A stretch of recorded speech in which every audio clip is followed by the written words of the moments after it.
이류농구 TV에 오신 여러분 환영합니다. 저는 스포츠조선 유동혁. 루키더 바스켓 이동환입니다. 네, 4월 넷째 주 KBL 루벤팩트 1부 순서 힘차게 시작을 해보도록 하겠습니다. 지금 이제 챔프전 주인공이 가려졌습니다. 네, 그렇습니다. 뭐 KGC와 SK가 2년 연속 챔프전에서 맞대결을 하게 됐고, 뭐 어제 미디어데이도 열렸고 이제 경기만 보면 됩니다. 아, 그렇습니다. 그래서 저희가 또 맨날 틀리는 예측 한번 해보도록 하고요. 네. 그다음에 지금 캐롯이 4강에 가면서 많은 감동을 줬어요. 그러나 이제 또 시즌 2가 지금 열리죠.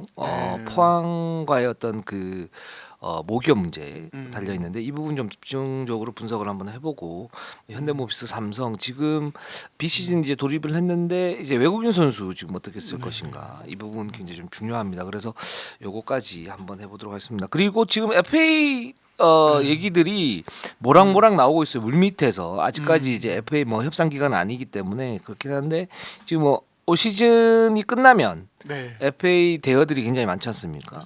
이 선수들이 어디로 지금 좀 뭐 어떤 이제 수요가 있고 공급이 있는지에 대해서도 조금씩 말씀을 드리겠습니다. 자, 댓글로 전정책에서 댓글부터 소화를 하고 가도록 할게요. 네, SSU님이 스펠맨이 3차전에 매우 부진했어도 확실한 코어인 변준영, 오색은, 리바운드, 문성군 등이 활약해서 다행입니다. 이렇게 하시면서 이제 이 캐롯과의 시리즈에 대한 이야기를 해주셨습니다. 그렇습니다. 그 KGC가 저희가 계속 정규리그 때 말씀드렸던 것처럼 약점이 스펠맨이다. 그렇죠. 실제적으로 플레이오프에서 양날의 검이 될 수 있는 그런 선수다.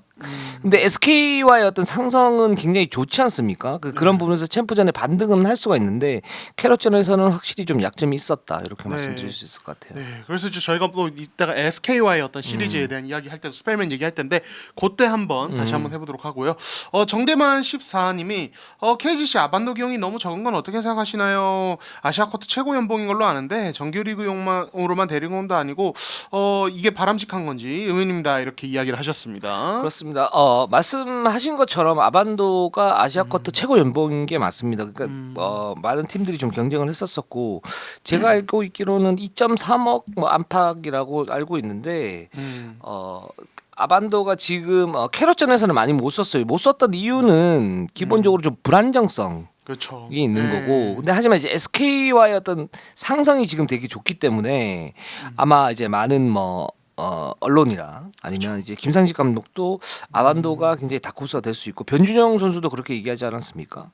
이 부분이 왜 그런지에 대해서 또 말씀을 드릴게요. 네, 좋습니다. 그리고 김동환님이 김주성 대 송영진 중대 출신 감독 맞대결 기대 이렇게 신인 감독에 대한 이야기 남겨주셨는데 그 이제 송영진 감독이 2001년 1순위시고 네. 김주성 감독이 또 2002년 1순위 또 네. 1년 선후배 관계예요. 뭐 이제 맞아요. 저희가 지난주에 이제 이 두 감독의 부임 소식 전해드리면서 이 신인 감독들의 어떤 이제 역량에 대한 어떤 이제 퀘스천 마크는 남아 있다 이런 부분 얘기 드렸지만 어쨌든 뭐 이런 이제 스토리 라인도 있는 것이 사실입니다. 아, 그렇습니다. 그 1라운드 1순위에 네. 게다가 중대 출신. 네. 이 김주성 감독과 송영진 감독이 중대 있을 때는 거의 무적이었죠.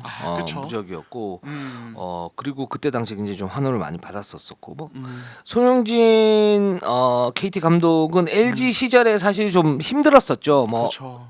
자, 말씀을 드리면 벌크업을 한다고 그랬었는데 벌크업이 안 되고 이제 살이 쪘어요. 그래서 네. 외국인 선수 막는다고. 네. 예, 그러다가 약간 좀 부진했지만 KT로 옮기면서 이제 전성기를 맞이했었고 팀에 꼭 필요한 선수가 됐었죠.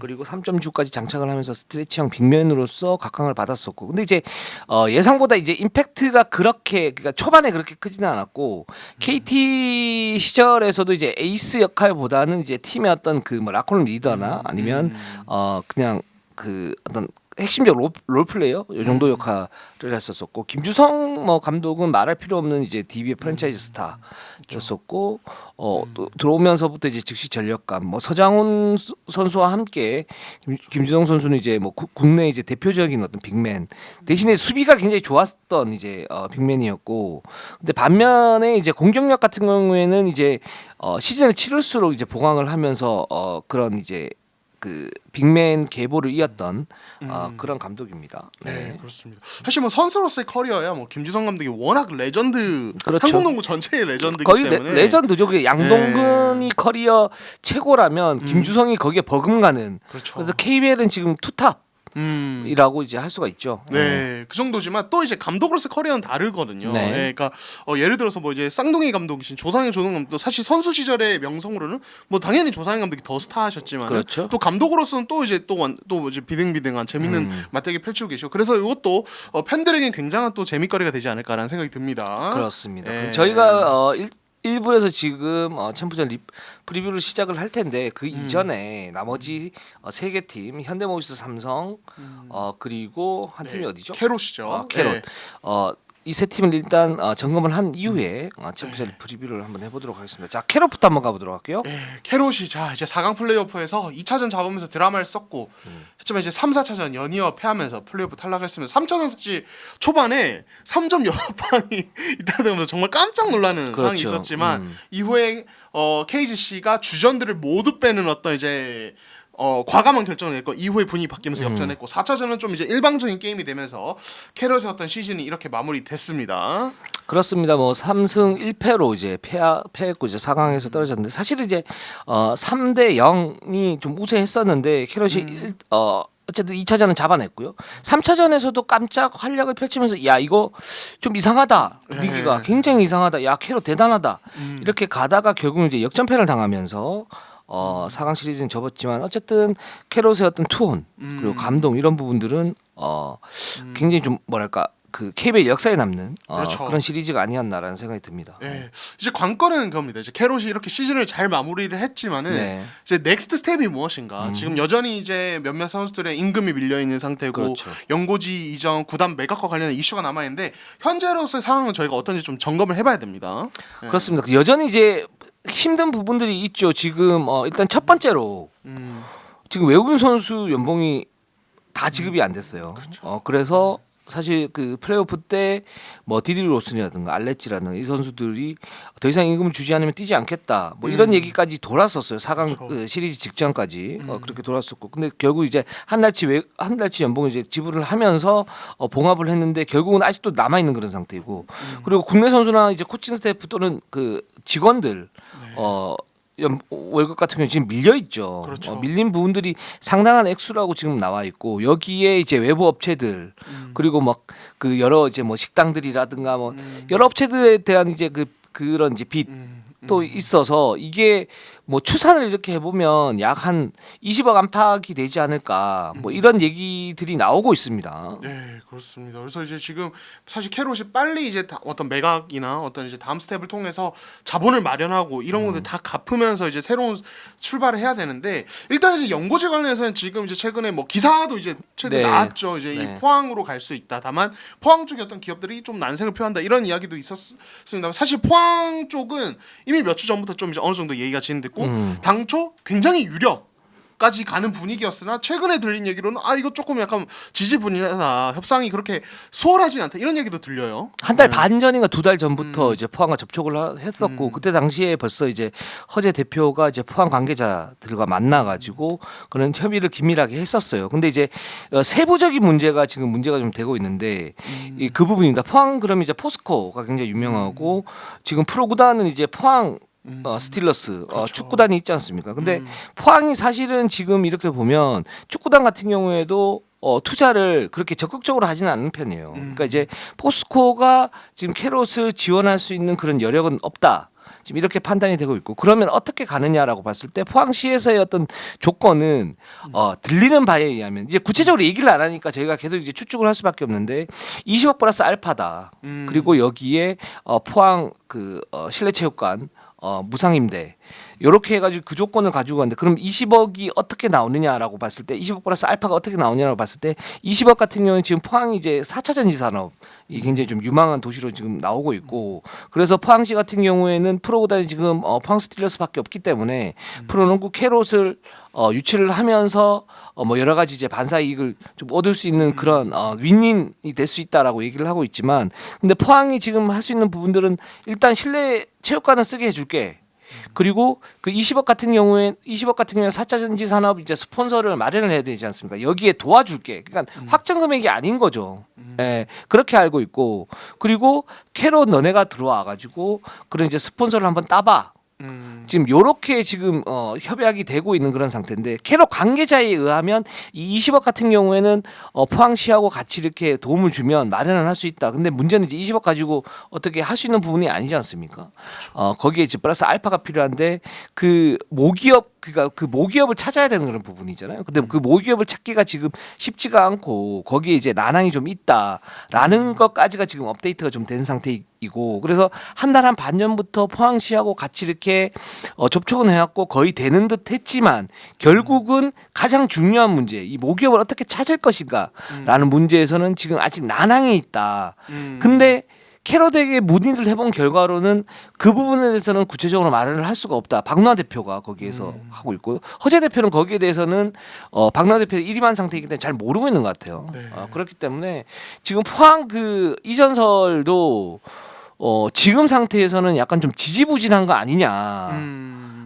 라는 이제 얘기들이 나오고 있습니다. 네, 그렇습니다. 이게 또 이제 매각이 아니라 네이밍 그럼 스폰서냐? 그러면은 그렇죠. 그 이제 운영 주체인 데이원 스포츠는 그대로 가는 이 부분에 대해서 사실 팬들 사이에서 굉장히 또 말이 많고 실제로 이제 이 부분에서 이제 이것도 저도 이제 뭐 여러 가지 들리는 이제 네. 느껴져 그렇고 들리는 바로 이제 저희가 얘기를 할 수밖에 없는 상황이긴 합니다만 이제 이 데이원 스포츠 박노하 대표가 그래도 농구단에 대한 어떤 운영을 좀 계속 하고 싶은 네. 어떤 의지가 좀 있다는 이야기도 있고요. 네. 그리고 그 어떤 이런 이제 스폰서 쪽이 그래도 잘 성사가 되더라도 본 그 말씀하신 20억이나 그런 자금들이 마련되는 게 7월쯤은 돼야 될 수도 있다는 이야기도 들리더라고요. 그래서 이게 얘기가 굉장히 막 이것저것 많이 들리는데 그러니까 이게 문제가 네. 뭐냐면 믿을 수가 있어야죠. 네. 이 부분이. 그러니까 계속 이제 얘기가 나오는 거는 언제쯤 되겠다. 근데 그거를 왜 그렇게 되는지에 대한 그 구체적인 논고 이거 여기에 대해서는 다 베일에 가려져 있지 않습니까? 그러면서 지금 캐롯은 박노하 대표가 어떻게 하느냐에 따라 가지고 이 팀이 좌지우지되는 그런 구조로 되고 있어요. 그렇습니다. 그래서 그 밑에 있는 관계자한테 물어보면 그 부분은 대표밖에 모른다. 지금 좀 이렇게 얘기하고 있고 또는 뭐 함구령을 내렸을 수도 있죠. 그건 알 수 없는 그런 상태고. 근데 거기서 그러면 구체적으로 어떤 논거가 있느냐라고 했을 때는 그거보다는 그 대표가 그렇게 확답을 하고 있다. 라고만 지금 얘기를 하고 있으니까 믿을 수가 지금 없는 상태이다. 그래서 지금 캐롯이 4강 드라마를 썼지만 이제 시즌 2는 또 뭐랄까 굉장히 좀 고난이 예상되는 그런 상태이고 이게 만약에 제대로 되지 않는다 그러면 이 캐롯은 해체 수술을 밟을 수밖에 없는 거고 여기에 대해서 지금 KBL도 굉장히 골머리를 좀 썩고 있는 그런 상황이라고 그럽니다. 이 모기업을 구하는 게 사실 쉽지가 않은 그런 부분이죠. 그러니까 가스공사가 그 판다고 그랬을 때 매각을 했을 때도 한 1년 넘게 걸렸었고 그렇죠. 그것도 이제 겨우 이제 가스공사에 넘어갔었고 근데 지금 캐롯이 시즌 중간에 대호양 전선건설과 인연을 끊으면서 모기업을 만들겠다 그리고 거기에 조만간에 될 거다 이렇게 했던 얘기들이 사실 상식적으로는 이해는 좀 안 가는 그런 부분들이 많아요. 네, 그렇습니다. 거의 이제 뭐 가입금 이슈가 계속 있었고 가입금을 납부한 뒤에도 지금 이슈가 계속되고 있는데 거기서 뭐 산 넘어 산 같은 이런 느낌인데 저희도 이제 좀 계속 취재를 하면서 업데이트 되는 대로 또 이야기 좀 들려드릴 수 있으면 들려드리도록 하겠습니다. 하나만 더 말씀드리면 일단 오리온과의 인수대금 문제는 이제 합의를 봐서 추후에 지급을 하겠다라고 얘기가 나오고 있어요. 그런데 또 문제가 뭐냐면 대호해양조선건설의 그 회장 있지 않습니까? 네. 그분이 지분을 가지고 있는데 그 지분 문제가 또 이제 약간 좀 문제가 좀 있다. 이제 이런 얘기도 들립니다. 네. 그래서 그것도 어떻게 처분하느냐 뭐 이런 문제도 들리고요. 그래서 캐롯이 지금 풀어야 될 숙제들이 꽤 많다라는 생각이 들고 그리고 지금 밀림 임금 자체가 20억 안팎으로 추산이 되고 있기 때문에 이 부분도 사실은 포항과 이전이 되면은 그 부분을 그럼 해결을 하면 그다음에 구단 운영비는 또 어떻게 마련을 하느냐 이런 문제가 생기는 거죠. 네. 그렇습니다. 그래서 캐롯이 지금 아직도 첩첩산중이다. 네. 이렇게 말씀드릴 수 있을 것 같습니다. 네, 좋습니다. 자 현대모비스로 한번 가보도록 할게요. 자, 현대모비스 같은 경우 이제 6강 플레이오프에서 시즌을 마감을 했고 네. 이제 비시즌에 들어갔습니다. 이제 6월 중순에 소집이 된다고 해요. 그런 상황에서 이제 외국 선수 시장 그리고 국내 선수 이적 시장의 어떤 행보 관건인데 일단 외국 선수 시장 어떤 상황에 대한 현대모비스의 생각 저희가 한번 이야기를 해보도록 하겠습니다. 일단 현대모비스는 프리문 계속 가야죠. 그렇죠. 프림은 계속 가야 되는 거고 외국인 1옵션으로 써야 되는 거죠. 그러니까 2옵션으로 계약을 했고 여기에서 가성비는 거의 갑이었으니까 이제 연봉을 이제 올리면서 1옵션을 가는데 문제는 이제 B리그라든가 아니면 중국 리그 이쪽에서 스카우팅이 오고 여기서 쩐전쟁이 그러니까 그렇죠. 머니 전쟁이 발발할 때는 지금 현대모비스가 프림을 잡을 수 있는 그런 상황은 아닙니다. 예, 그러니까 이게 비단 현대모비스의 상황만은 아닌데 네. 보면은 국내 어떤 KBL 팀들이 제가 계속적으로 얘기하지만 외국 선수 영입을 위해서 타 해외 리그 팀들과 경쟁을 할 때 가장 불리한 부분이 현장에서 들리는 얘기는 일단 이 보장 계약에 대한 부분이 가장 크다고 해요. 개런티 계약이라고 얘기하는. 그렇죠. 그러니까 왜냐하면 국내 리그는 사실은 그동안 어떤 이제 팀들이 보장 계약을 해오지 않았고 그래서 부분 보장이나 그리고 혹은 하프 개런티라고 하죠. 연봉의 그렇죠. 절반 정도를 보장해주는 식으로 했는데 해외 리그 팀들 뭐 B 리그나 혹은 최근에 조금 급부상하고 있는 게 이 대만 쪽이라고 해요. 드와이트 그렇죠. 하워드가 간 맞아. 대만 쪽은 이제 거의 웬만하면 보장하는 쪽으로 가고 있어서 그 선수가 이제 어쨌든 뭐 본인도 모르잖아요. 부상을 당할지 어떤 조중 퇴출될지 그런 상황에서 개런티를 당연히 택하게 되는. 그래서 셀러리 캡 이슈에 이 개런티 이슈까지 겹치면서 약간 이제 KBL 팀들 어려움을 겪는. 그래서 현대모비스 입장에서도 우린 무조건 프리미엄 재계약 1순위다. 하지만 현대모비스 입장에서 단언할 수 없는 거죠. 그러니까 재계약한다고. 그래서 재계약이 안 될 경우의 어떤 상황에 대한 어떤 플랜 B도 같이 마련을 하면서 지금 가야 되는 그런 상황이 아닌가 싶습니다. 그렇습니다. 그리고 EASL 그러니까 동아시아 슈퍼리그에서 쇼케이스 무대가 벌어진 거예요 거기에서. 그렇죠. 그래서 예. 일본 팀들 다 봤을 거고 여기에 이제 뭐 그 스펠맨 같은 경우에는 주가가 굉장히 좀 오른 걸로 지금 알고 있고, 그러니까 프림 같은 경우에는 사실 동아시아 슈퍼리그를 뭐 치지는 않았지만 아마 스카우팅이 아마 다 돼 있을 그런 부분들이고, 그래서 이제 프림 같은 이제 스타일의 어떤 선수를 원한다 그러면 그 부분에서 이제 경쟁을 해야 되는데 그렇게 경쟁을 했을 때 사실 지금 국내 어떤 시스템으로 볼 때는 현대모비스뿐만 아니고 경쟁력이 없습니다. 그렇습니다. 네, 그래서 저희가 뭐 외국 선수 제도 어떤 개선에 대한 부분 계속 얘기하지 않습니까? 경쟁력 있는 외국 선수가 수월하게 올 수 있어야 어떤 KBL의 전체 리그 수준이 향상된다는 얘기 드리고 있는데 아직 이 부분에 대해서는 조금 이제 미지수인 부분이 좀 있고, 그래서 그러면 현대모비스의 플랜 B는 뭐냐 했을 때 일단은 계속 리스트업을 하고 있는 상태라고 네. 합니다. 그래서 최근에 이 조동현 감독을 포함한 이제 코칭 스태프가 일본에 좀 갔다고 해요. 그래서 B리그도 좀 보고 기존에 리스트업을 해놨던 외국 선수 체크를 하고, 근데 이제 뭐 드린 얘기로는 일본에 간 선수들은 또 이제 일본 리그가 우리나라처럼 타이트하진 않거든요. 그렇죠. 루즈하고 일정도 루즈하고 팀 훈련 양도 좀 적고 이렇다 보니까 일주일에 한 2번 정도 게임을 하니까요. 그렇죠. 그렇다 보니까 이제 선수들이 약간 그 게임에 임하는 어떤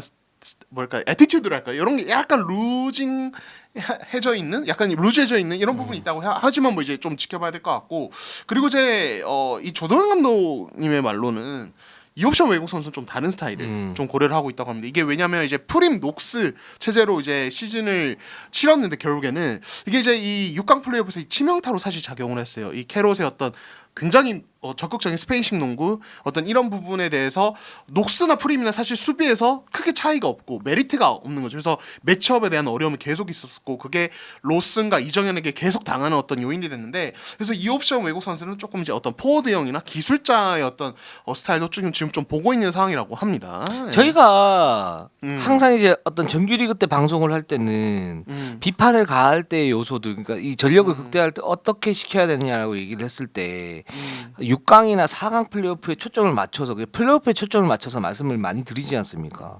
현대모비스도 그렇게 저희가 벌써 이미 한 2번 정도 얘기를 했었어요. 이거 같은 스타일이기 때문에 이거 분명히 플레이오프 가면 문제가 생길 가능성이 높다라고 얘기를 했었었고, 결국은 이렇게 되는 거죠. 결국 이렇게 되는 거고, 왜냐하면 농구는 공통 언어이기 때문에 다양한 수와 다양한 옵션 거기에 따라 이제 조직력을 가지고 있어야 상대가 힘들어하고, 그래야 플레이오프 때 전력이 집중적으로 발휘가 될 때 장점으로 작용하기도 하고 약점으로 작용하기도 하면서 그게 뼈아픈 어떤 단점이냐 아니면 굉장히 강한 날카로운 무기냐가 판명이 되거든요. 그렇죠. 예. 네. 저희 얘기 좀 잘 들으십시오, 진짜. 스펠맨도 마찬가지고 진짜. 그렇죠. 네. 저희가 뭐 사실 머리 받고 사과드릴 때도 많지만 네. 저희 말이 또 맞을 때도 은근 좀 있어요. 네. 많아요, 사실. 예, 그 제가 머리 박을 땐 박고 네. 티낼 땐 티내는데. 네. 그래서 그런 스타일이 필요하고, 그리고 또 하나는 어떤 부분이냐면, 자, 예를 들어서 현대모비스가 지금 프림이 첫 번째 시즌이었단 말이죠. 뭐 이 선수가 다혈질이고 뭐를 떠나가지고 어쨌든 도움이 굉장히 많이 됐었고, 다음 시즌 되면 이 선수가 포함이 됐을 때의 어떤 조직력은 좀 더 단단해질 수 있단 말이죠. 그렇죠. 그러니까 이게 왜 필요하냐면 결국은 최근에 농구는 트랜지션에 얼리 오펜스 그리고 단단한 수비 이게 세 가지가 가장 큰 테마 아닙니까? 그렇죠. 그렇게 하기 위해서는 일정 정도 조직력이 필요해요.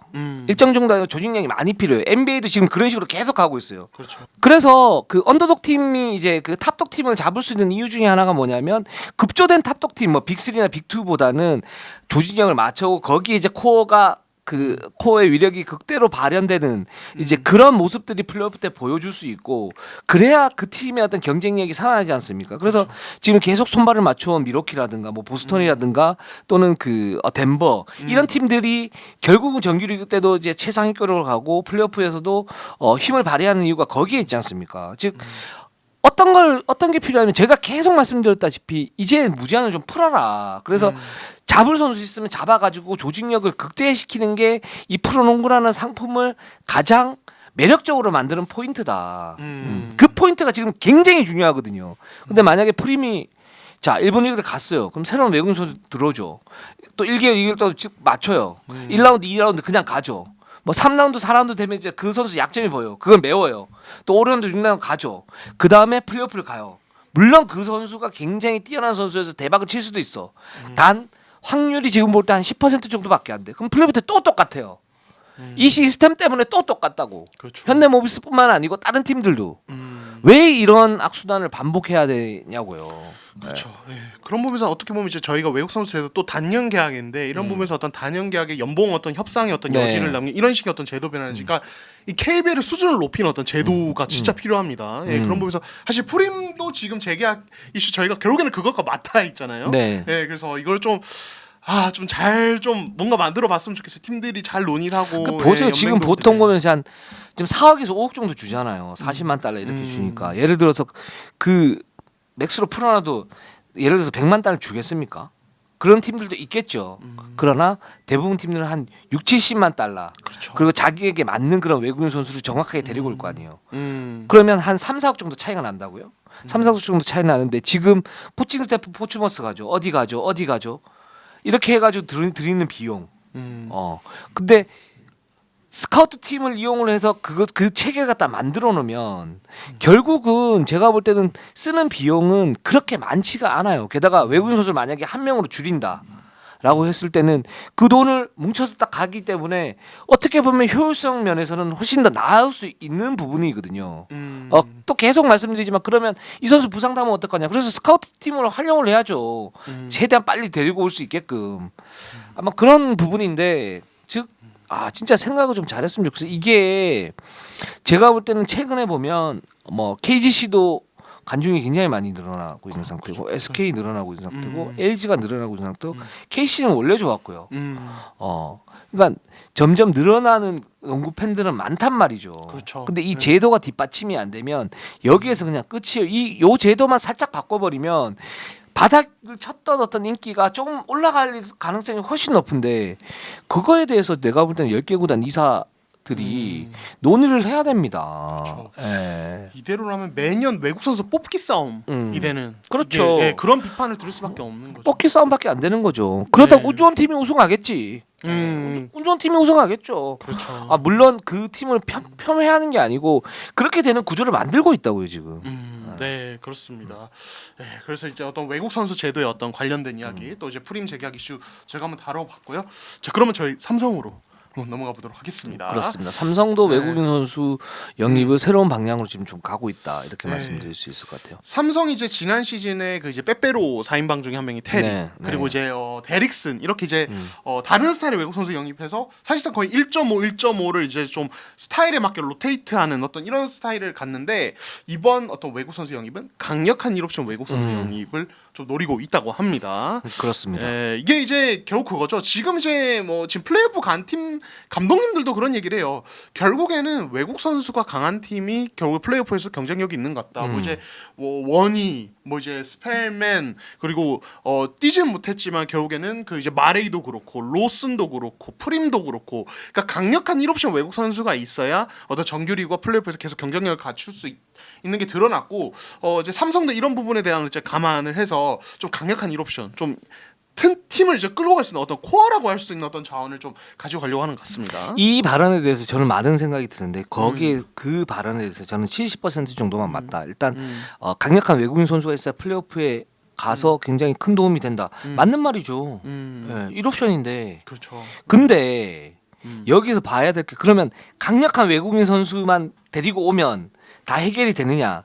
그건 아니죠. 그러니까 강력한 외국인 선수에 더하기 거기에 그 선수의 그 능력을 발현할 수 있는 팀 구조를 만들어줘야 되는 거죠. 팀 구조를. 그렇게 만들었을 때 플레이오프의 장점이 되지. 만약에 팀 구조를 못 만든다 그러면 플레이오프에서 오히려 양날의 검, 스펠맨처럼 그렇죠. 양날의 검이 될 수 있는 그런 부분이다. 이것까지 같이 가지고 가야 되는 그런 부분이에요.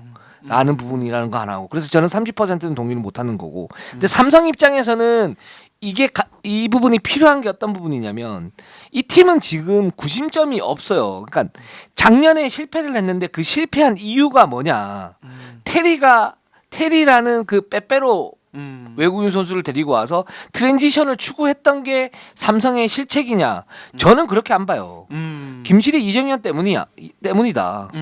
이 선수들이 승부처에서 제 역할을 하고 테리하고 2대2 공격을 굉장히 강하게 잘 맞춰왔다면 그렇게 맞춰왔다면 저는 삼성은 어느 정도 경쟁력을 가지고 가면서 6강 싸움을 할 수 있었었고 6강 싸움을 하면서 플러스 알파가 뭐가 생기냐면 삼성의 강력한 팀 컬러가 생길 수 있었을 것이다. 근데 국내 선수 구심점인 이정현과 김시래가 부진하면서 테리의 어떤 활용 폭이 굉장히 좁아들었고 여기에 데릭슨까지 부상을 당하면서 결국은 삼성의 시스템이 완전히 무너졌던 거죠. 그러니까 캐럿 같은 경우는 디드리 로스는 굉장히 잘 써먹지 않았습니까? 디드리 로스는 골 밑에서 강력한 어떤 1옵션은 아니잖아요. 그러니까 내외각에서 다양하게 할 수 있는 그런 선수고 또 과거 사례를 볼 때는 크리스 윌리엄스라든가 뭐 찰스 밀랜드라든가 이런 선수들이 국내 선수들과 호흡을 맞추면서 자신의 어떤 역할을 극대화시켰던 거죠. 이 부분까지 같이 가지고 가야 된다. 근데 삼성은 지금 상태에서 그러면 지금 상태라면 이정현이나 김시래가 그러면 극적으로 부활할 수 있는가라고 봤을 때는 그거 반신반의예요. 그러면 외국인 선수가 기본적으로 수비나 공격에서 뭔가 잡아주고 여기에 이원석이라든가 차민석이라든가 이호연, 이동엽 뭐 이제 FA로 풀리지만 이 선수들이 같이 협력하는 형태로 가야만 삼성이 객관적 전력의 어떤 열세라든가 약점을 뿌리치고 업그레이드를 시킬 수 있다. 그런 면에서 저는 이 부분을 동의를 해요. 근데 단지 작년에 그렇게 해서 실패를 했기 때문에 이제는 강력한 빅맨 센터를 갖다 데리고 와야 된다. 그러다가 이제 예를 들어서 게임 스피드 느려지고 그 선수는 30점 넣으면서 딴 팀의 어떤 얼리 오펜스라든가 뭐 스몰 라인업이라든가 트랜지션에 당하면 어떡할 건데? 라는 의문이 생기는 거죠. 그래서 굉장히 생각을 진짜 잘해야 된다라는 생각이 듭니다. 그 결론을 잘 내야 된다. 디테일하게. 그러니까 결국에는 강력한 1옵션이 오더라도 현대모비스나 LG처럼 어떤 그 시스템 안에서 어떤 활약할 수 있도록 만드는 구조가 같이 갖춰져야지 시스템은 뭐 그냥 그런데 1옵션만 딱 온다. 이러면 사실은 어느 정도 한계가 계속 있을 수밖에 없는 상황이라는 거죠. 예를 들어서 자밀원이가 삼성으로 간다고 쳐요. 그럼 지금보다 승수는 조금 더 쌓을 수 있었겠죠. 근데 그 자밀원이가 그러면 그 효율을 극대화시킬 수 있었겠느냐? 자밀원이도 약점이 있어요. 기본적으로 수비 어떤 활동폭이 그렇게 높지 않고 SK 전희철 감독은 뭐라 그랬냐면 자밀원이가 자기가 마음을 먹을 때만 해지 수비가 원활하게 된다. 아닌 경우에 종종 까먹는다. 근데 그게 어떻게 보면 그 선수의 수비 약점이거든요. 그리고 플로터가 굉장히 좋지만 이 선수가 활동력이 그렇게 강한 선수가 아니기 때문에 팀원이 뒷받침해주지 않으면은 3점을 쏘는 빈도가 많았고 3점을 쏘는 빈도가 많았을 경우는 그 선수의 어떤 효율이 뚝 떨어진다고. 효율이 뚝 떨어지는 상태에서 예를 들어서 30점 잡는 거하고 지금 SK에서 김선영과 2대2 공격 자신의 어떤 1대1 공격 거기에서 간격을 맞춰주고 스페이싱을 넓혀주는 그런 시스템 속에서 이 선수가 20점 10리바운드를 하는 거하고는 천지 차이인 거죠. 그렇죠. 네. 이제 그런 부분을 볼 필요가 있을 것 같습니다. 네, 그렇습니다. 그래서 이제 삼성이 이제 다음 시즌 어떤 변화를 변화를 분명히 시도를 할 텐데 네. 의사 감독이 어떤 외국 선수도 그렇고 이제 말씀하신 어떤 트레이션의 팀 컬러를 유지할 것이 그리고 관련해서 어떤 국내 코어 라인의 어떤 변화에 대한 어떤 생각도 같이 하실 건지 이런 부분 한번 저희가 지켜보도록 하겠습니다. 그렇습니다.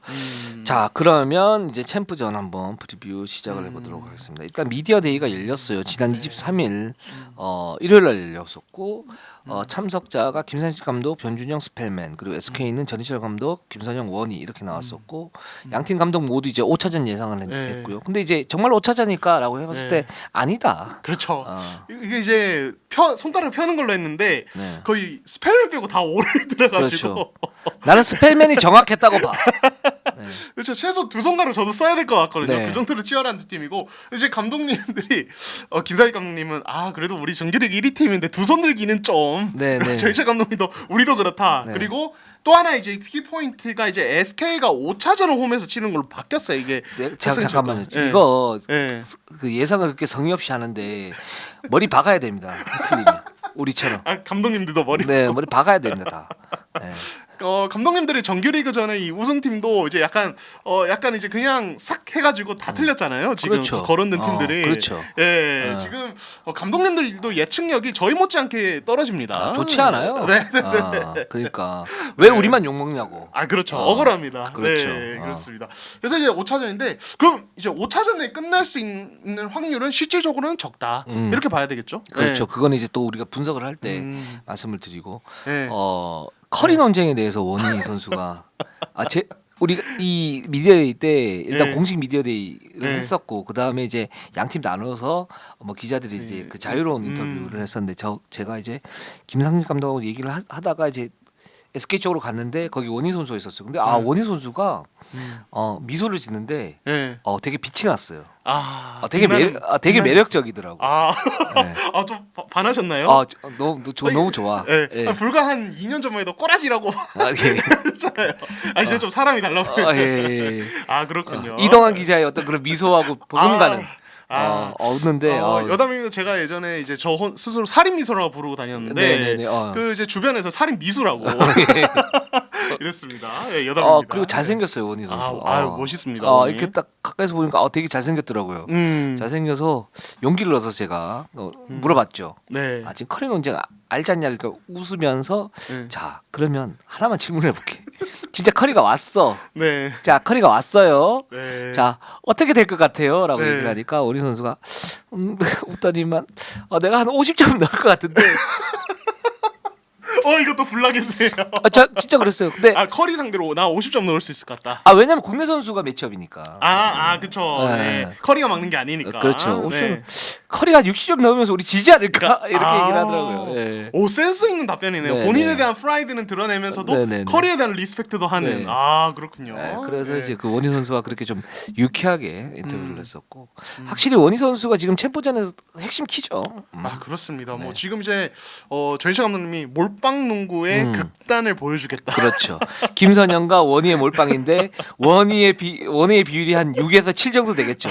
네, 그렇죠. 네. 저희가 또 이거 분석하면서 같이 한번 얘기를 네, 나눠보도록 네. 하고 그리고 이제 양 팀에서 어떤 미쳐야 될 선수들이 있습니다. 네, 네. 이 선수들이 사실 변준영이나 김상현 선수가 얘기를 했는데 KGC는 이제 아반도 여기에 뭐 정준원, 배병준 이렇게 나왔는데 미친 선수는 한 명만 돼야 돼요. 그렇죠. 그럼 왜 3명씩 4명씩 다 미치면 어떡하라고? 이제 바람을 드러내시는 그렇죠. 거죠. 그렇죠. 답변하면서. 네. 그리고 저 김상현 선수는 이제 오재현, 음. 오재현 선수를 좀 얘기를 했었고 네. 또 전희철 감독은 굉장히 허이당 선수가 전략적으로 굉장히 중요하다 이렇게 얘기를 했는데 그 얘기도 이제 좀 이따가 말씀드릴게요. 네, 그렇습니다. 자 그러면 프리뷰를 한번 해보도록 하죠. 네, 그렇습니다. 자, 이 팀 저희가 뭐 정말 시즌 중에도 최고의 라이벌이다 이런 이야기를 했는데 네. 정규리그도 호각세였습니다. 네. 3승 3패였고요. 이제 마지막 5, 6라운드는 모두 SK가 이겼습니다만 그 전에 또 KGC가 많이 이기기도 했었고 네. 이 두 팀의 맞대결은 뭐 모든 팬들이 기다렸던 맞대결이 아닐까 싶습니다. 네. 그렇습니다. 이 두 팀이 최근에 보면 우리 그 팬분들께서 지어준 더비 이름이 있어요. 그렇죠. 인기 더비라고. 인기 더비. 인삼 기사단 더비. 그렇죠. 인기 더비. 리스펙합니다, 진짜. 그렇습니다. 네. 네. 저도 이제 그 SK 프런트한테 그렇게 얘기해서 인기 더비를 합시다 그 얘기했는데 이 인기 더비에 그 세 가지 이슈들 한번 얘기를 해보도록 하겠습니다. 자, 일단 KGC의 세 가지 이슈입니다. 먼저 일단은 요거 이제 이야기를 안 할 수가 없습니다. 이 4강에서 KGC가 사실 3대 1이면 괜찮은 스코어인데 내용적으로 뭔가 불안한 순간들이 있었어요. 네네. 그래서 이제 이 김상식 감독님의 어떤 단기전 운영에 대한 이제 이야기가 좀 나왔었는데 요 부분 과연 이 챔프전에서는 어떨까? 예, 이거 저희가 얘기하지 않을 수 그러니까 없죠. 디테일하게 말씀드리면 캐롯의 어떤 스몰 라인업에 좀 뭐랄까 약간 말리는 느낌이 있었었고 그래서 2차전 승부처에서 오세근 선수를 쓰지 않았던 그런 부분들. 요 3차전에 사실 다시 마무리 잡고 나갔는데 그때는 제가 볼 때는 통했어요. 김상식 감독이 주전들을 다 빼고 이제 굉장한 그 풀코트 프레스를 쓰면서 체력전으로 갔었죠. 이 부분은 괜찮았다고 보는데 이게 이제 약간 좀 이제 왔다 갔다 하는 부분들이 있으니까 이게 과연 챔프전 단기전에서 또 SK 전희철 감독이 초보 감독이긴 하지만 만만치 않은 감독 아닙니까? 그렇죠. 요거 어떻게 좀 갈까? 요 부분하고요. 네, 그리고 또 하나는 이제 저희가 계속 얘기하고 있습니다. 스펠맨. 자, 4강에서 좀 부진했거든요. 네. 과연 반등이 가능할까? 그렇죠. 이 스펠맨 선수가 사실 SK의 킬러입니다. 지난 시즌까지는 킬러였었고, 근데 이제 챔프전 때 부상당해서 컨디션이 그렇게 좋지는 않았었는데, 실제적으로 이렇게 보면 안영준, 최준용 그 원희가 있을 때 원희를 제어를 하면서 최준용이나 안영준의 어떤 골밑 수비까지 다 막아냈던 스펠맨이거든요. 근데 그렇죠. 최근에 이렇게 보면 그런 위력, 공격적인 위력이 좀 떨어진 느낌이 있고 모션 오펜스가 오히려 SK와의 어떤 매치업 상성에서는 약간 좀 손해가 되는 그런 모습들이 있어. 외곽이 좀 겉도니까. 그렇죠. 예. 그러니까 결국 외곽에서 겉돈다는 건 저희가 너무 많이 얘기해서 이제는 뭐 시청자분들도 약간 지겨우시겠지만 네. 결국에는 이게 그날의 슛감에 따라 효율이 천차만별로 갈린다는 거고 이게 정규리그 때는 오케이 그럴 때도 있고 안 그럴 때도 있고 그 정도의 기복은 선수마다 있을 수 있지만 이 단기전 한 경기 한 경기 비중이 어마어마하게 높은 단기전에서는 그런 그날의 슛감을 까봐야 하는 어떤 그런 도박성은 사실은 굉장히 좀 팀의 리스크가 된다는 이야기를 안 할 수가 없습니다. 그렇죠. 네. SK가 만만한 팀은 아니고 지금 객관적 전력은 KGC가 높은데 만만한 팀은 아니기 때문에 만약에 스펠맨이 터졌을 때도 SK와의 경기에서 승리를 장담할 수 없는 건데 터지지 않으면 패할 수 있는 확률이 높아지는 거잖아요. 그렇죠. 그게 그래서 시리즈 한 2번만 나오면 2패로 연결될 가능성이 높은데 그렇게 되니까 이게 좀 위험 요소라고 저희가 계속 말씀을 드렸던 겁니다. 그렇습니다. 그래도 이제 또 스펠맨이 원희와의 매치업 뭐 말씀하시지만 그렇죠. 원희와의 매치업에서 오히려 강한 모습도 있었고 그러니까 정말 궁금합니다. 건강한 스펠맨이 SK와 어떻게 할지. 그리고 자, 또 하나는 이 4강 승리 뭐 말씀하셨지만 이 체력전으로 오히려 캐롯을 잡아버리는 과정에서 KGC의 뭐 박지훈, 배병준, 정준원 이런 세컨 유닛이 위력을 발휘했는데 챔프전에서도 효과가 있을까 봐야 될 것 같습니다. 이 부분이 굉장히 큰 변수가 될 수 있을 것 같아요. 지금 보면 박지훈이나 배병준도 그렇고 지금 정준원도 컨디션이 굉장히 좋으면서 그 10분 15분을 뛰면서 거기에 시너지를 주거든요. 약간 어떤 느낌이냐면 뭐 양희종 같은 이제 노련함은 아니겠지만 그보다 좀 더 팔팔하게 살아있는 어떤 활어회 같은 느낌들이 있어요. 그러면서 그 에너지를 불어넣어 주니까 이 에너지를 불어넣어 주는 것 자체가 코트에서는 굉장히 플러스 요인이고 3점 쏠 수 있고 속공 나갈 수 있고 날카로운 뭐 그 커딩이라든가 백도어를 할 수 있는 그런 선수니까 이 세컨 유닛을 어떻게 이제 SK가 감당할까? SK는 지금 최준용 선수 빠졌기 때문에 스쿼드가 약간 얇은 편이에요. 맞아요. 예. 네. 그래서 이 부분도 아마 챔프전에서 굉장히 큰 변수, KGC에게는 플러스 요인이 되지 않을까라는 생각이 듭니다. 네, 그렇습니다. 자, 그럼 이제 SK 쪽에 한번 네. 이야기를 저희가 해보면 일단 먼저 첫 번째, 이거는 정말 큽니다. 최준용이 시즌 아웃 공백 메울 수도 있나? 그러니까 이제 전희철 감독님이 이 4강 시리즈가 끝나고 난 후에 얘기를 하셨죠. 최준용이 이번 시즌 힘들 것 같다 이렇게 얘기를 하셨고 최준용이 빠지면서 결국에는 지난 시즌 매치업과 비교를 했을 때 안영준, 최준용 없이 SK가 다시 KGC를 만나는 이런 그림이 됐습니다. 그렇죠. 그러니까 작년과는 완전 180도 달라진. 그러니까 작년에 KGC가 스펠맨이 좋지 않은 상태에서 KGC가 악재가 있었는데 SK는 풀 전력이었고 지금 SK는 윙맨 자원에 투는 원래 빠져 있는데 원투가 지금 없는 그런 상태이기 그렇죠. 때문에 이 공백을 메울 수 있다. 어제 같은 경우 좀 해프닝이 있었는데 제가 SNS는 안 하잖아요. 네. 근데 SNS에 갑자기 어떤 지인분이 전화 오셔서 최준용 선수가 컴백이라고 썼다고. 그래서 그럼 다시 돌아오나? 뭐 이렇게 돼서 제가 전체 감독 전화를 한번 해봤어요. 전화했는데 전체 감독이 못 들어와. 왜 또 얘기하는 거야? 여기는 진짜 말 그대로 해프닝이었다. 예, 그러니까 그렇게 된 거고 그래서 이 시즌 공백을 지금까지 굉장히 잘 메워왔죠 SK가. 굉장히 잘 메웠죠. 그리고 챔프전에 올라간 것 자체도 제가 볼 때는 이 선수들의 어떤 투혼 이런 게 있는 것 있어요. 진짜 확실히. 그러니까 그 LG전에서 3전 전승으로 끝나고 난 다음에 전철 감독 인터뷰에서 캐롯이 감동적이지만 우리 선수도 굉장히 감동적이다. 그랬을 때 제가 한 말씀 드렸죠. 캐롯과의 감동 경쟁에 있어서는 경쟁력이 떨어지니 컨셉을 좀 바꿔보시는 게 어떠냐라고 말씀을 드렸는데 근데 SK도 확실히 그 어떤 부분이냐면 노련한 감동이 있어요. 맞아요. 허일영이 아프지 않고 계속 뛰고 있고 그쵸. 가버가 걸려 있는 상태거든요. 최부경이 그렇고 김선영이 그렇고 원희도 그렇고 그리고 지금 오재현, 뭐 최원혁, 최성원 이런 선수들이 다 지금 가버가 살짝 걸려 있는 상태인데 어떤 그 고군분투를 하고 있는 그런 상태거든요. 이제 그런 부분이기 때문에 최진영 시즌하는 확실히 공백이 있긴 있다. 그러나 지금 SK가 파죽의 연승 행진을 갖다 달리고 있는데 단기간에는 메울 수도 있다. 그래서 챔프전에는 어느 정도 뭔가를 할 수가 있는데 이게 부상이 한두 명이 터질 위험도가 높아지는 그런 상태이고 만약에 터지게 된다면 이거는 돌이킬 수 없는 악재가 될 수도 있다라는 생각이 듭니다. 이 부분에서 최준영의 어떤 시즌 아웃이 굉장한 어떤 악재가 될 수 있다라고 말씀드릴 수 있을 것 같아요. 그리고 이제 전희철 감독님이 뭐 저희가 했습니다만 선언을 하셨습니다. 몰빵 농구하겠다. 몰빵의 끝판왕은 끝판왕을 보여주겠다. 그래서 이제 김선영 원이 원투펀치 결국에는 일단 무조건 제대로 작동해야 SK 입장에서는 승산이 무조건 있다. 이렇게 볼 수 있을 것 같아요. 객관적 전력 측면에서. 그래서 김상식 감독한테 어제 미디어데이 때 그렇게 물어봤어요. 전체 감독이 그렇게 이제 김선영 원희를 중심으로 할 거고 사실 그렇게밖에 할 수 없는 그런 구조다. KGC가 워낙 뭐 탄탄한 부분들이 있으니까.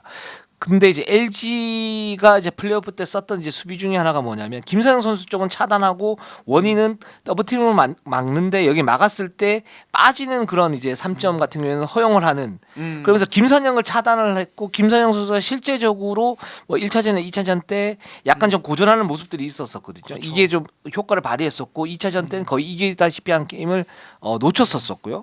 그랬는데 그런 수비를 택할 것이냐 KGC는 또 다르니까. 네. 아니면은 두 선수를 막으면서 외곽으로 볼을 흘려보내고 거기에서 어떻게 할 것이냐라고 했을 때 김상식 감독의 답은 그거였어요. 그러니까 김선영 원희를 한쪽만 차단하기에는 좀 부담스럽긴 하다. 왜냐하면 이 두 선수가 워낙 폭발력이 있어서 나머지 선수를 차단할 수 있잖아요. 이 두 선수한테는 정상적으로 막으면서. 근데 그렇게 했을 경우에 게임 흐름이 넘어갈 수 있다. 그래서 지금 그 방법을 지금 찾았고 그 준비를 했다. 지금 이렇게 얘기를 했거든요. 네. 근데 그 부분이 정확하게 뭔지는 저도 모르겠어요. 네, 그렇죠. 봐야 할 것 같아요.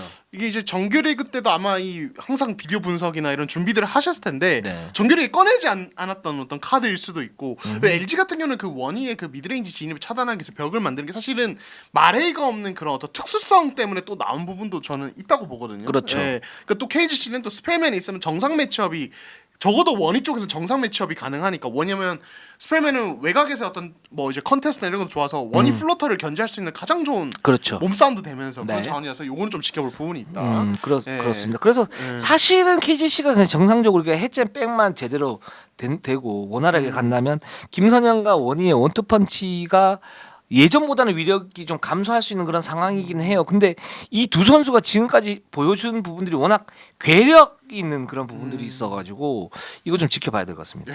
그리고 이제 요것도 키포인트. 이 가드 수비수 3인방 정확하게 마네킹즈라고 부르더라고요. 네, 마네킹즈. 네, 이간희 선수 이제 별명 지어줌으로써 오재현, 최성원, 최원혁의 활용의 변화를 줄까? 이게 사실 그 LG와의 3차전 끝나고 이제 전희철 감독이 직접 얘기를 하셨죠.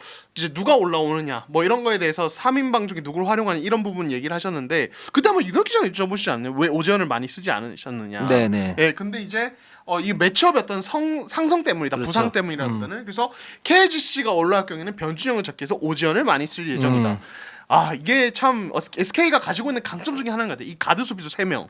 네. 오재영과 최원혁의 수비 차이는 전시현 감독이 이미 얘기를 했어요. 어떤 부분이냐면 최원혁이 좀 더 팀 수비에 대한 이해도는 높다. 그럴 수밖에 없죠. 오재현 선수는 아직 신예니까. 그렇죠. 경험이 적죠. 근데 네. 리그 최고 수비수 중에 한 명이에요. 그럼 오재현의 강점은 오재현이 천혁보다의 강점은 뭐냐? 1대1 수비에 능하다. 그리고 스크린 대처 같은 경우는 두 선수 모두 비슷하지만 어떤 선수를 이제 잡아야 될 때 에이스 킬러 역할을 할 때는 오재현이 좀 더 낫다라고 얘기를 했어요. 실제로 그런 것 같고요. 왜냐하면 오재현 선수 빠르죠. 빠르고 뭐 파워는 두 선수 비슷합니다만은 어떤 순간 스피드나 이런 부분 그러니까 압박 능력에서 오재현이 좀 더 낫기 때문에 아마 KGC 전에서는 오재현이 좀 더 중용이 될 것 같고 최성원 같은 경우는 공수 겸장이잖아요. 그렇기 때문에 다용도의 어떤 카드로 이제 쓸 수 있는 그런 상태이고 그 최원혁은 뭐 최원혁대로 이제 부분이 있을 때 이 세 명의 선수가 사실 SK에 보이지 않는 굉장한 그 수비농구의 근간입니다. 맞습니다. 이 세 선수를 아마 오전 선수의 비중이 좀 더 높아질 텐데 4강 때보다는 왜 4강 때는 그럼 많이 못 썼냐? 그랬을 때 LG는 뭐 페리가 들어왔지만 기본적으로 단테 커닝햄이나 이런 선수 들어왔을 때는 패싱 워크 그리고 거기에 따른 3점 이런 생산성이 좋아요. 그리고 굉장히 조직적으로 움직이기 때문에 그 패스의 어떤 흐름을 차단하는 그런 수비가 좀 더 필요했던 거죠. 그래서 최원영 선수도 많이 썼었고. 근데 하지만 KGC는 그것만으로 이제 해결이 안 되는 그런 부분들, 특히 이제 변준영 같은 경우에는 놔두면 폭발력이 있는 그런 선수이기 때문에 그렇죠. 좀 더 타이트하게 막아야 되겠다 하는 부분이 있기 때문에 오재현 선수 좀 더 많이 쓰지 않을까라는 생각이 듭니다. 네, 좋습니다. 이 마네킹즈잖아요. 네. 제가 볼 때는 김상훈 선수가 네. 팀 내에서 살짝 은따를 당하고 있는 것 같아요. 다들 중에 유일하게 포함이 안 돼서. 그렇죠. 네. 그래서 자기가 이제 마네킹 자기도 마네킹 4라고 뭐 얘기를 하는데 인정 못해. 그렇죠. 마네킹 포 이게 뭔가 약간 동떨어져 있는 이 세 명과는. 근데 이게 여담인데 이게 네. 이제 이간희 선수의 이 네이밍이 되게 말이 많았잖아요. 저는 너무 좋았다고 봐요. 저도요. 그러니까 이게 왜냐면 저희도 기사를 쓰는 입장에서 제목 잡기가 너무 좋아요. 그러니까 이게 이런 게 화제성이고 이게 리그의 재미를 만드는 거거든요. 그래서 이게 팬들 사이에서도 이간희는 맨날 말만 하고 결과를 증명 못하고 저는 그런 거를 좀 뭐랄까요 관용해주는 문화가 됐으면 좋겠어요. 팬들도 그렇죠. 솔직히 말해서. 요 정도 마지노선 이게 뭐 마지노선 넘은 겁니까? 굉장히 좋잖아요. 네. 근데 이게 어떤 부분이냐면 이렇게 됐을 때 그러면 SK에서도 유머러스하게 뭐 전지현 감독이 야 마네킹 1, 2, 3 그렇죠. 와봐 뭐 이렇게 네. 그게 어떻게 보면 B급 어떤 감성이고 같이 이제 받아주면서 같이 흥미도를 높일 수 있는 그런 방법인데. 그렇죠. 근데 이거에 대해서 예를 들어서 막 그 작정하고 거기서 정색하면서 이간이 왜 저래 뭐 이렇게 하는 분들이 계시단 말이죠. 근데 이거는 이제 좀 더 이제 넓혀줬으면 좋을 게 아닌가라는 생각이 들고 그러다 보니까 이간희하고 페리가 이제 충돌이 있었어요. 그뭐 LG는 말씀드리겠지만 왜 그렇게 됐는지 말씀드리겠지만 그렇게 되다 보니까 더 그런 비판이 심해지는 거예요. 그게 그렇죠. 같이 이제 조롱이 얹어져서 되는 거죠. 예. 저 말만 하더니만 뭐 팀 동료하고 저렇게 충돌 있고 저 봐, 저 안 되지. 근데 그렇게 하면 누가 그런 얘기를 하겠습니까? 그렇죠. 사실. 예. 그리고 또 봐봐요. 미디어데이 사실 어제죠. 그러니까 오늘 24일이고 24일 미디어데이 별로 재미없었어요. 정말 그냥 뻔한 이야기. 네. 그러니까 그렇게 했냐라는 거지. SK랑 KGC는. 네, 그렇죠. 자 캐럿은 김승인 감독이 뭐라고 해요. 그러니까 마지노선 살짝 넘는 경우 있지만 굉장히 막 도발을 하면서 재밌게 막 하죠. 하는데 있냐라는 거죠. 이렇게 되면 흥미도가 기본적으로 조금씩 떨어질 거니까 물론 이제 두 팀의 어떤 맞대결이기 때문에 농구적으로는 굉장히 재밌고 좋겠지만 그럼 외적인 것도 지금 양념처럼 좀 갖다 놔야 좋을 텐데 그럼 그렇게 한 선수에 대해서 저는 칭찬하지는 못할 망정 거기에 대해서 비판하는 건 좀 그렇다고 생각됩니다. 그러니까 저는 KBL이 진짜 흥행을 하려면 라이트 팬들을 이제 그러니까 항상 이제 라이트 팬들이 항상 경기를 보게 만들 수 없지만 한 번씩 이런 대형 빅매치 아니면 한 번씩이라도 보게 만든 이런 외연 확장이 필요하다고 보고 그런 라이트 팬들은 항상 농구를 보고 있지 않아요. 맞아요. 뭐 그냥 농구 신경 안 쓰고 살다가 기사 보고 들어오고 아니면 스토리를 우연히 알게 돼서 뭐 커뮤니티 스토리를 알게 돼서 들어오게 되는데 그런 라이트 팬들이 더 많이 오게 만들기 위해서는 이런 어떤 선수들의 어떤 이제 선을 넘지 않는 거에서 어떤 도발, 스토리 메이킹, 워딩 이런 것들이 좀 편하게 할 수, 부담 없이 재밌게 할 수 있는 그런 문화가 저는 좀 만들어져야 된다고. 이게 사실 한국적인 문화와 약간 배치되는 부분이 있어요. 그래서 팬분들이 좀 가지게 되신 어떤 약간의 뭐랄까 반발심도 이해는 되지만 하지만 저는 조금 더 뭐 KBL을 위해서는 헤비 팬분들 특히 헤비 팬분들도 약간의 어떤 그런 관용은 좀 필요하지 않을까. 제가 헤비 팬분들의 어떤 심리를 예. 조금은 압니다. 네. 왜냐면 저도 한 20년 넘게 있었잖아요 여기에서. 저도 헤비팬이에요. 다 예, 헤비팬이시죠. 그렇죠. 우리 예. 그런 과정을 거쳤잖아요. 예. 저도 기자 생활 한 7년차, 8년차 때 엄청 진지했어요. 진지해서 농구에 대해서 막 뭐 보고 이거가 맞느냐 안 맞느냐 하고 막 고민하고 막 토론하고 싸우고 이랬었는데 이게 그런 과정이 있었기 때문에 지금 보면 저는 그래서 그 참 라이트한 어떤 그런 주제 원희를 어떻게 막을 건데 그다음에 김승희 감독의 도발 이관희 선수의 그거 저는 이제 충돌해야 된다고 말을 하거든요. 그게 더 좋아요. 그렇죠. 예, 그 네. 여러분들도 좀 더 이렇게 넓히시고 네. 그렇게 하시면 좀 좋을 것 같아요. 그 무협 소설에도 있지 않습니까? 뭐 처음에는 뭐 화산 뭐 소리 뭐 이렇게 하다가 결국 나중에는 아 만류 기종이야. 네. 다 이렇게 하면 다 돌아와. 네. 예. 그렇게 우리 가도록 네. 합시다. 예. 같이 즐기는 느낌으로 그렇죠. 가면 좋을 것 같습니다. 자 그러면 예상을 한번 해보도록 네. 하겠습니다. 예. 제가 그 지난주에 이거 우리가 이 방송이 일부 쓸데없는 말들이 너무 많다. 네. 한 30분에서 35분 끊어야 되는데 우리 제작진에게 미안하다 막 이렇게 네. 얘기를 했는데 또 50분이 넘었네요. 네. 예. 이게 사람은 변하지 않습니다. 맞아요. 변하기 쉽지 않아. 죄송합니다. 네, 네. 네, 네.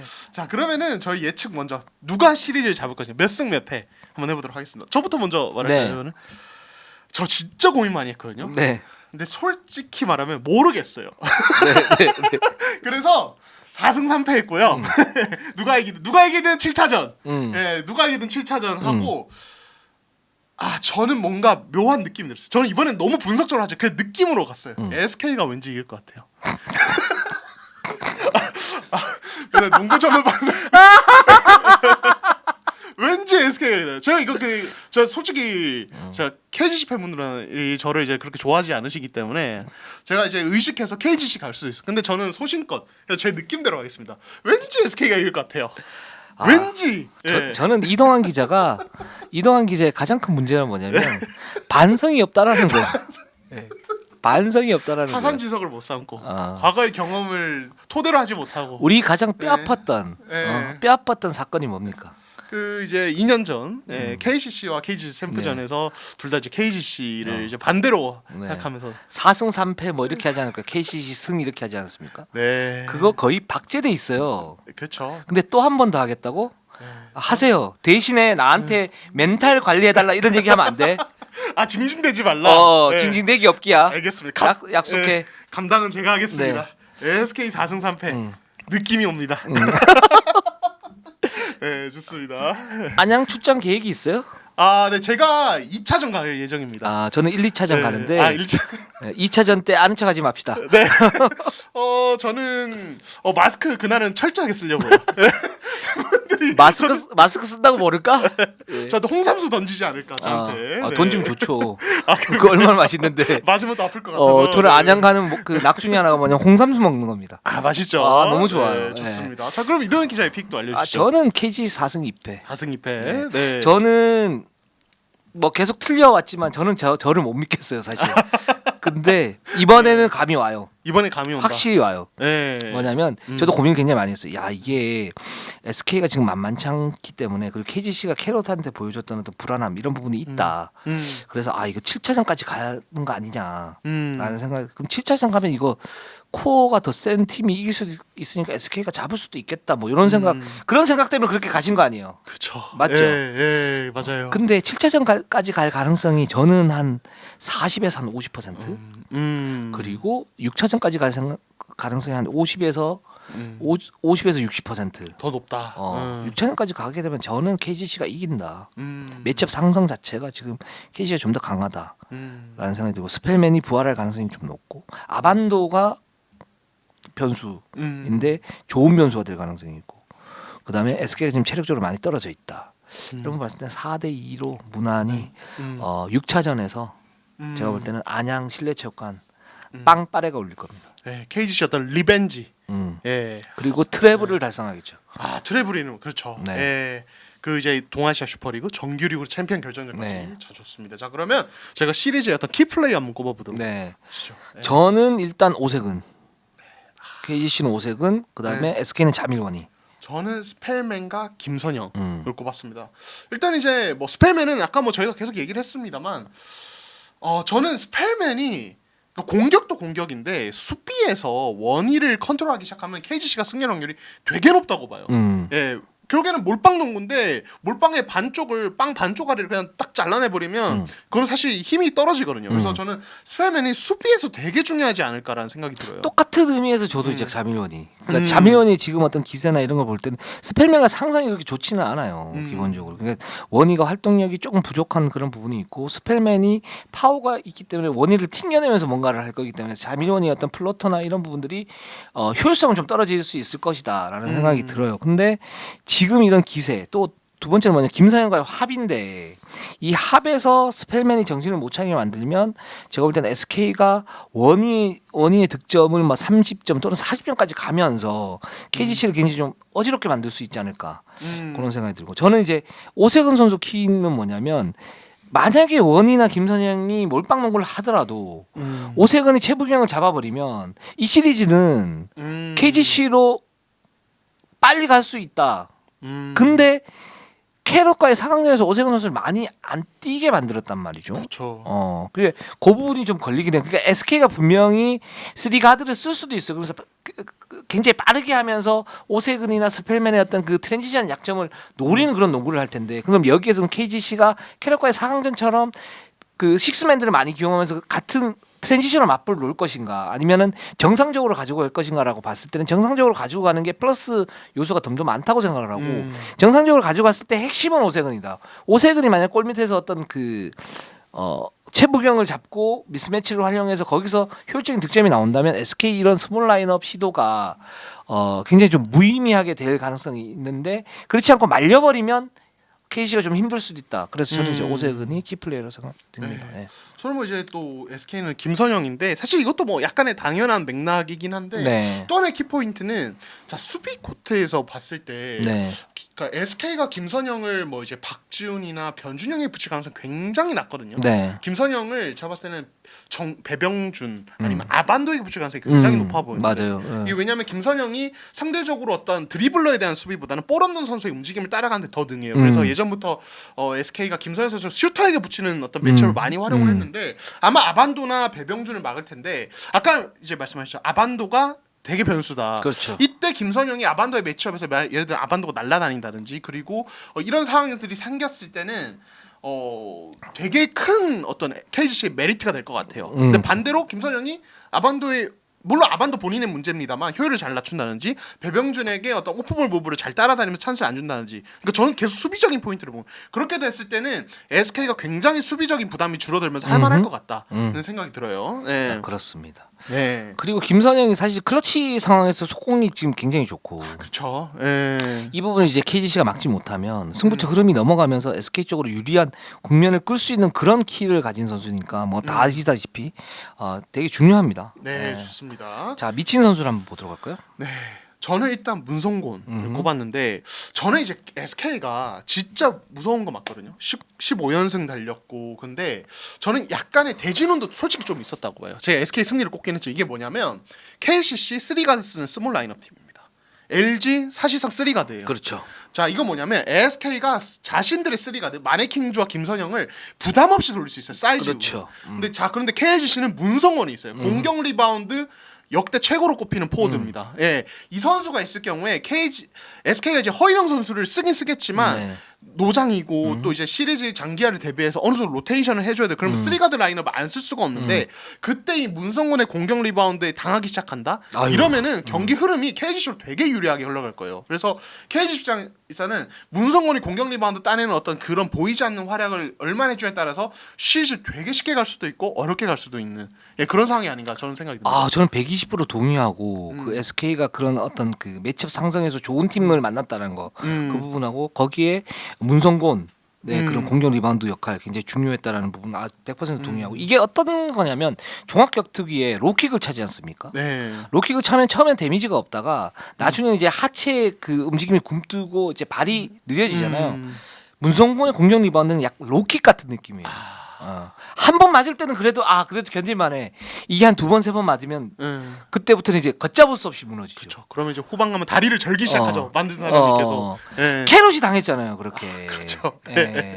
중요한 시간에 중요한 순간 잡아가지고 속공을 해야 되는데 문성곤이 잡아서 공격리반도 잡아버려. 뺑뺑 돌고 그러고. 사실은 캐럿이 해줘야 되는 건데 그렇죠. 캐럿이 이제 런닝으로 딱 들어가서 공격리반 잡아야 되는데 그걸 문성원이 해버려. 그렇죠. 예. 아 이게 무서워요 사실 진짜 KGC가. 무서워요. 예, 그렇습니다. 그리고 또 문성원 선수가 지난 챔프전은 또 1차전 이후에 부상돼서 많이 못 뛰어서 더더욱 또 좀 KGC 입장에서 간절하지 않을까 이 선수의 활약 그런 생각이 듭니다. 아 그렇습니다. 예. 저는 이제 아반도 아까 말씀드렸던 거죠.